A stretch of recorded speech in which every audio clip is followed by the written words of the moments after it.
The appeal to novelty and the appeal to tradition. The appeal to novelty and the appeal to tradition are two different but closely related fallacies. Both are commonly used in debates over science and technology, so let's look at each of them in detail.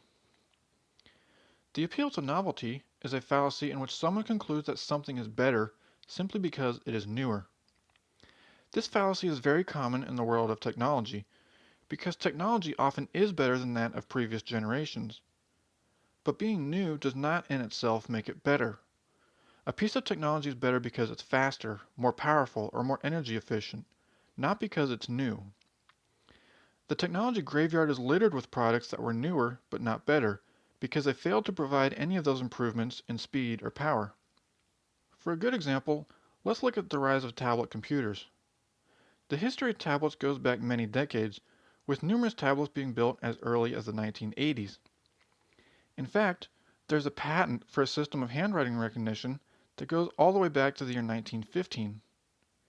Even Apple released a tablet in 1993 called the Apple Newton.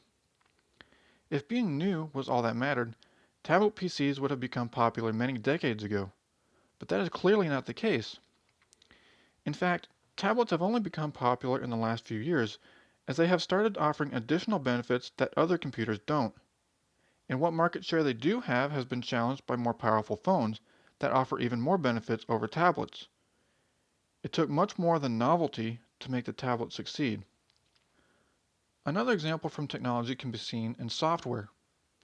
Security experts often recommend against using the latest bleeding edge version of software because it often contains new code that can introduce security vulnerabilities into the software. Such experts suggest sticking with the current stable version until the bugs in the new software have been fixed. The latest version may be newer, but it's not better because it still contains bugs. This is just one more example of a case in which newer does not necessarily mean better. The opposite of this fallacy is called the appeal to tradition. In other words, the appeal to tradition is the claim that something is better because it's older. If you have ever heard someone justify something by saying, "This is how it has always been done," then you have seen this fallacy. This fallacy is commonly used by people who support ancient medical practices like acupuncture. They frequently use the argument that acupuncture has been around for thousands of years, so it must be effective. This argument is fallacious. Just because something has been around for thousands of years, that doesn't mean it works. Keep in mind that even as recently as the American Civil War, doctors were mainly tasked with making people feel better while they died, and it required minimal qualifications to become a doctor.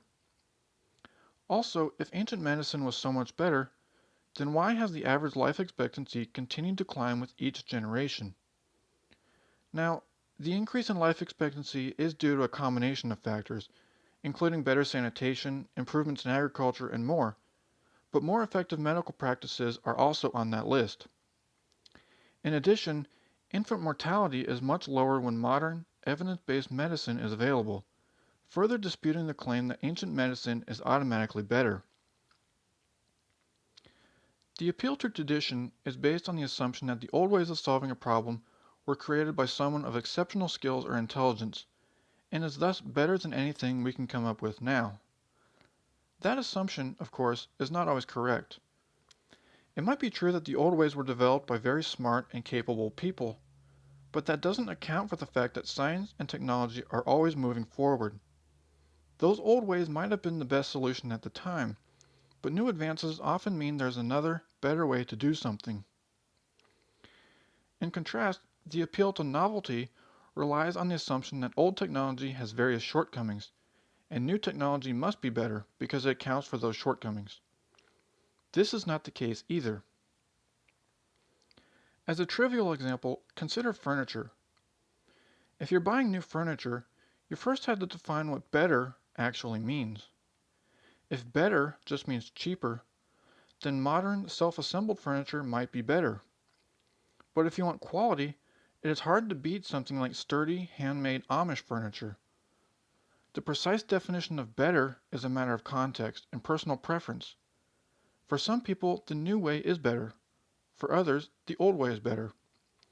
but in either case, it is only better because it has a precise set of characteristics that fit your personal needs and preferences. Hardly anything in life is better solely as a result of being older or newer. Whether the topic is technology, healthcare, or a simple decision about which furniture to buy, that decision has to be made only after putting the word better into some sort of context, then using that context to evaluate every option with an open mind. This recording is by learnabit.com. Learn about science in 10 minutes or less with free audio lectures from Learnabit. That's LERNABIT.com.